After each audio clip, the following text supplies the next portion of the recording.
അതാ പറയല്ല, സംഭവം സൂപ്പറാണ്. ഇത് നമ്മുടെ വീട്ടിൽ എപ്പോഴും ഉണ്ടാകുന്ന സാധനം വെച്ചിട്ടാണ് ഉണ്ടാക്കുന്നത്. ഉണ്ടാക്കാൻ വെച്ചാൽ വളരെ എളുപ്പമാണ്. സിമ്പിളായിട്ട് ഉണ്ടാക്കാൻ പറ്റിയിട്ടുള്ള രീതിയിലാണ് നമ്മൾ ഉണ്ടാക്കുന്നത്.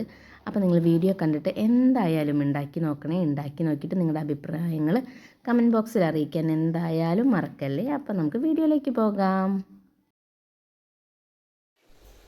ഹായ് കൂട്ടുകാരെ, അപ്പോൾ ദേ 2 പഴമുണ്ട്. അപ്പോൾ ദേ ചായ കുടിക്കേണ്ട നേരമായി. അപ്പോൾ പെട്ടെന്ന് നമുക്കൊരു സ്നാക്സ് ഉണ്ടാക്കണം. പഴംപൊരി ആകുമ്പോൾ വളരെ എളുപ്പമാണ്. അപ്പോൾ പഴംപൊരി വേണ്ട, പഴംപൊരി എന്നും നമ്മൾ ഉണ്ടാക്കണതല്ലേ. അപ്പോൾ നമുക്കൊരു വെറൈറ്റി ആയിട്ട് പെട്ടെന്ന് ഉണ്ടാക്കാൻ പറ്റിയിട്ടുള്ള എന്തെങ്കിലും കിടിലൻ ഐറ്റം, അതും വെറൈറ്റി ആയിരിക്കണം. അപ്പോൾ നമുക്ക് ഉണ്ടാക്കി നോക്കിയാലോ? അപ്പോൾ ഉണ്ടാക്കാം. അപ്പോൾ നിങ്ങൾ എൻ്റെ ചാനൽ ആദ്യമായിട്ട് കാണുന്ന കൂട്ടുകാരാണെങ്കിൽ ഒന്ന് സബ്സ്ക്രൈബ് ചെയ്ത് ലൈക്ക് ചെയ്തിട്ട് കാണാൻ ശ്രമിക്കല്ലേ. അപ്പോൾ നമുക്ക് ഇതെങ്ങനെ ഉണ്ടാക്കാമെന്നൊന്ന് കണ്ടു നോക്കിയാലോ? ആയോട്ടാ. ഇതാ ഞാനൊരു പഴുത്ത പഴം എടുത്തിട്ടുണ്ട്. നന്നായി പഴുത്തല്ല, ഒരു ഇടത്തരം പഴുത്ത പഴം എടുത്തിട്ടില്ല. തൊലി കറുത്ത് പോയി എന്ന് നോക്കണ്ട, നന്നായി പഴുത്തിട്ടില്ല കേട്ടോ. നാലും ഒരു ഇടത്തരം പഴമാണ് കേട്ടോ. ഇനിയിപ്പോൾ നമുക്ക് തൊലി കുരിഞ്ഞ് ഇതൊന്ന് കട്ട് ചെയ്തിട്ട് വരാം കേട്ടോ. അപ്പോൾ ഇതാ പഴമൊക്കെ ഞാൻ തൊലി ഇറുത്ത് വന്നിട്ടുണ്ട്. ഇനി നമുക്കിതൊന്ന് കട്ട് ചെയ്യാം കേട്ടോ.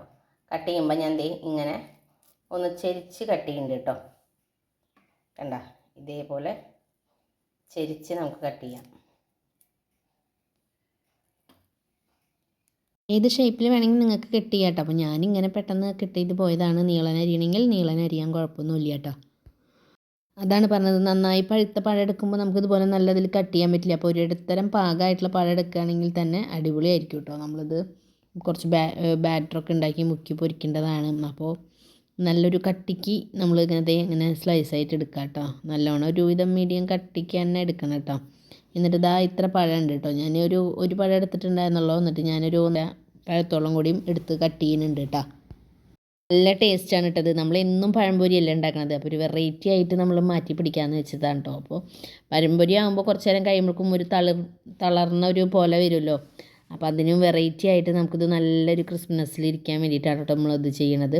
അപ്പോൾ അതൊക്കെ ഞാൻ ഒരു പാത്രത്തിലേക്ക് ഇട്ട് കൊടുക്കുന്നുണ്ട്. പിന്നെ അതാ ഒരു പാത്രത്തിൽ ഒരു 3 ടീസ്പൂൺ മൈദപ്പൊടി എടുത്തിട്ടുണ്ട്. ജസ്റ്റ് ഒന്ന് ഇങ്ങനെ ഒന്ന് കോട്ട് ചെയ്ത് കൊടുക്കണമല്ലോ കേട്ടോ. വേറെ ഒന്നും വെള്ളം നനയ്ക്കണമൊന്നുമില്ല. ജസ്റ്റ് ഒന്ന് മൈദ മൊത്തം ഇതിലൊന്നും ഇങ്ങനെ കോട്ട് ചെയ്തെടുക്കുക കേട്ടോ. അപ്പോൾ ഓരോന്നോരോന്ന് മീരണ്ടേഷനൊക്കെ ആയിട്ട് ഞാൻ മൊത്തം കോട്ട് ചെയ്തിട്ട് വരാം കേട്ടോ. വെള്ളം ഒഴിക്കേണ്ടെന്ന് പറഞ്ഞാൽ ആകെ ഒരു കുഴഞ്ഞ പോലെ ആവട്ടെ വെള്ളം വന്നിട്ടുണ്ടെങ്കിൽ. ഇതിപ്പോൾ പഴത്തിൽ തന്നെ ചെറിയൊരു കോട്ടിയുള്ളൊരു ചെറുതായിട്ടുള്ളൊരു വെള്ളം നനവ് പോലെ പഴത്തിൽ തന്നെ ഉണ്ട്. അപ്പോൾ പിന്നെ നമ്മൾ വേറെ വെള്ളം മൈദയിൽ ഒഴിക്കേണ്ട കേട്ടോ. അങ്ങനെ ഞാൻ മൊത്തം പഴം കോട്ട് ചെയ്തിട്ട് വരാം കേട്ടോ. അപ്പോൾ ഇതാ ഞാൻ മൈദയൊക്കെ എല്ലാം കോട്ട് ചെയ്ത് വന്നിട്ടുണ്ട്. അപ്പോൾ ഇതാ ഒരു കോഴിമുട്ട എടുത്തിട്ടുണ്ട്. പിന്നെ ഇതാ ഞാൻ കുറച്ച് ഏലക്കാപ്പൊടി ഇടുന്നുണ്ട്. ഇതൊന്ന് ജസ്റ്റ് ഒന്ന് നമ്മുടെ കോഴിമുട്ട ഒന്ന് ബീറ്റ് ചെയ്ത് കൊടുക്കാം. ആ കോഴിമുട്ടയൊക്കെ ബീറ്റ് ചെയ്തതിന് ശേഷം ഒരു ഭാഗത്തേക്ക് നമുക്ക് മാറ്റി വെക്കാം കേട്ടോ. പിന്നെ ഞാൻ നമ്മുടെ സേമിയ എടുത്തിട്ടുണ്ട്. റോസ്റ്റഡ് സേമിയാണ് കേട്ടോ ഞാൻ എടുത്തിട്ടുള്ളത്. അപ്പോൾ അതേ ഞാനൊരു കുറച്ച് എടുത്തിട്ടുണ്ട്. ഒരു കപ്പ് സേമിയ എടുത്തിട്ട് ഒരു കിണ്ണത്തിലിട്ട് വെച്ചിട്ടുണ്ട് കേട്ടോ. അപ്പോൾ അത് റെഡി ആകുമ്പോഴേക്കും നമുക്ക് ഒരു പാനിൽ എണ്ണ ഒഴിച്ചിട്ട് ചൂടാവാൻ വേണ്ടി വെക്കാം കേട്ടോ. അപ്പോൾ അതാ ഓരോ പഴം എടുക്കുക. നമ്മൾ എടുത്ത് വെച്ചിട്ടുള്ള മുട്ടയുടെ മിക്സിലൊന്ന് മുക്കി കൊടുക്കുക. പിന്നെ അതാ നമ്മുടെ ഈ വെർമിസെല്ലിൽ ഒന്ന് ജസ്റ്റ് ഒന്ന് റോൾ ചെയ്തെടുക്കുക. ചൂടായ എണ്ണയിലേക്ക് നമുക്ക് ഇട്ട് കൊടുക്കാം. അപ്പോൾ അതാ ഓരോ ട്രിപ്പായിട്ട് നമുക്ക് ഓരോന്നായിട്ട് ഇട്ട് കൊടുക്കാം കേട്ടോ. അപ്പോൾ നന്നായിട്ട് ചൂടായിട്ടുള്ള വെളിച്ചെണ്ണ ആയാലും ഓയിലായാലും ഏതായാലും കുഴപ്പമില്ല, അതിലേക്ക് വേണം. നന്നായി ചൂടായതിന് ശേഷമാണ് കേട്ടോ നമ്മൾ ഇട്ട് കൊടുക്കാൻ പറ്റുള്ളൂ കേട്ടോ. അപ്പോൾ അത് ഞാനിത് ഒരു ട്രിപ്പിൽ എനിക്ക് പറ്റുന്ന അത്രയ്ക്ക് അതിൽ എത്ര സ്ഥലം ഉണ്ട് വെച്ചാൽ അതുപോലെ ഞാൻ എല്ലാം ഇട്ട് കൊടുക്കുന്നുണ്ട് കേട്ടോ. നല്ല ടേസ്റ്റുള്ളൊരു വെറൈറ്റി പലഹാരം തന്നെ കേട്ടോ.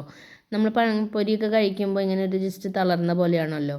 കുറച്ച് നേരം കഴിഞ്ഞാലും ഇങ്ങനെ പഴം ഇങ്ങനെ ഒടിഞ്ഞ പോലെയാവും. അപ്പോൾ അത് ഇതുപോലെ ഉണ്ടാക്കി കഴിഞ്ഞിട്ടുണ്ടെങ്കിൽ നല്ല ക്രിസ്മസിൽ കഴിക്കാൻ പറ്റും കേട്ടോ. നല്ല ടേസ്റ്റാണ് കേട്ടോ. ഈ നമ്മൾ പഴം ഉള്ളിൽ കഴിക്കുമ്പോൾ തന്നെ നല്ല ടേസ്റ്റ് കേട്ടോ. അപ്പോൾ എല്ലാവരും എന്തായാലും ട്രൈ ചെയ്ത് നോക്ക്.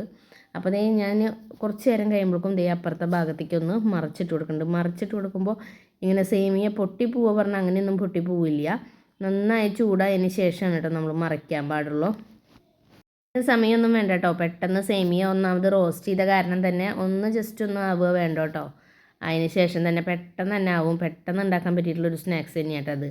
എളുപ്പമാണ്. അപ്പോൾ എല്ലാവരും ഉണ്ടാക്കി നോക്കണം. അപ്പോൾ എല്ലാം ഞാൻ മറിച്ചിട്ടുണ്ട് കേട്ടോ.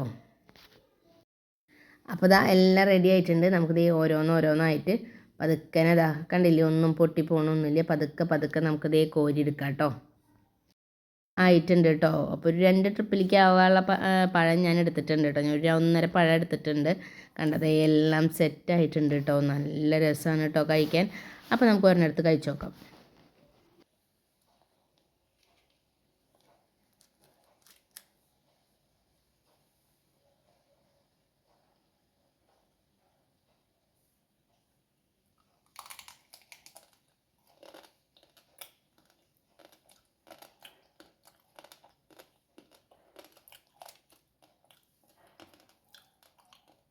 അപ്പോൾ അതാ നല്ലോണം ക്രിസ്പ്നെസ്സിലായിട്ട് എന്താ പറയുക, കറുമുറുന്ന് തന്നെ കഴിക്കാൻ പറ്റിയിട്ടുള്ള ഒരു അടിപൊളി പഴംപൊരിയാണ് കേട്ടോ. അപ്പോൾ എല്ലാവരും ട്രൈ ചെയ്ത് നോക്ക്, അടിപൊളിയാണ്. അത്ര പെട്ടെന്നൊന്നും ഇങ്ങനെ പഴംപൊരി തളർന്ന പോലെ ഇതൊന്നും തളരില്ല കേട്ടോ. നല്ല ടേസ്റ്റ്, കുറച്ച് നേരം ഇരിക്കുകയൊക്കെ ചെയ്യും.